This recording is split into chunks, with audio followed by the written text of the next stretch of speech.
Comment guérir des règles douloureuses, de l'endométriose et du syndrome des ovaires polykystiques? Eh bien, la racine inconsciente de ces symptômes-là, ce sont les mêmes, hein, et c'est ce que je vais vous expliquer dans cette vidéo. Alors moi, je vais vraiment vous expliquer ma perspective, mon travail. Ok. Bien entendu, il y a euh, d'autres choses à mettre en place, comme un suivi médical, par exemple, comme un regard sur l'alimentation, comme un regard sur l'hygiène de vie également.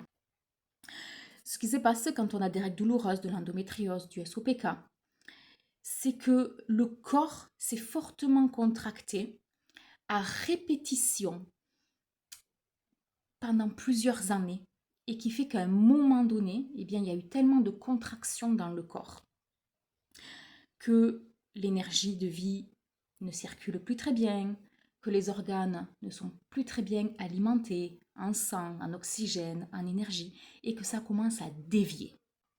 Donc, qu'est-ce qui fait que le corps se contracte fortement? Eh bien, c'est en lien avec l'émotion de peur. Mais quand on a peur, le corps se contracte, il fait...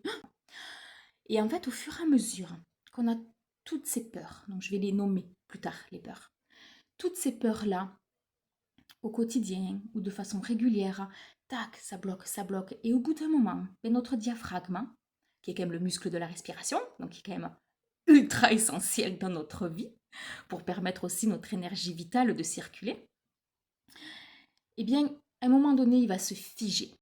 Et quand il y a des peurs à répétition, quand il y a un sentiment de danger, un sentiment de vigilance, depuis petite, ou que l'on a hérité aussi à travers le transgénérationnel, parce que ça, faut pas l'oublier, mais il y a un immense impact, eh bien, ce diaphragme s'est figé.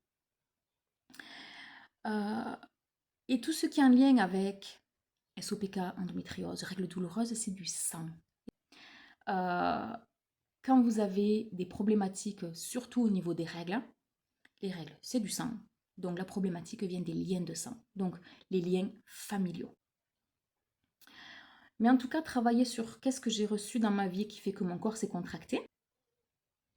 Et la deuxième étape de la guérison, c'est venir vraiment détendre le corps en profondeur. Restaurer la sécurité intérieure.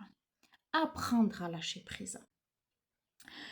Et donc, du coup, on vient à travers un processus corporel, à travers des mini-tremblements. Le tremblement, c'est tout léger, c'est comme ça, mais c'est des tremblements spontanés guérisseurs, de défigement, de libération de toutes ces émotions de peur.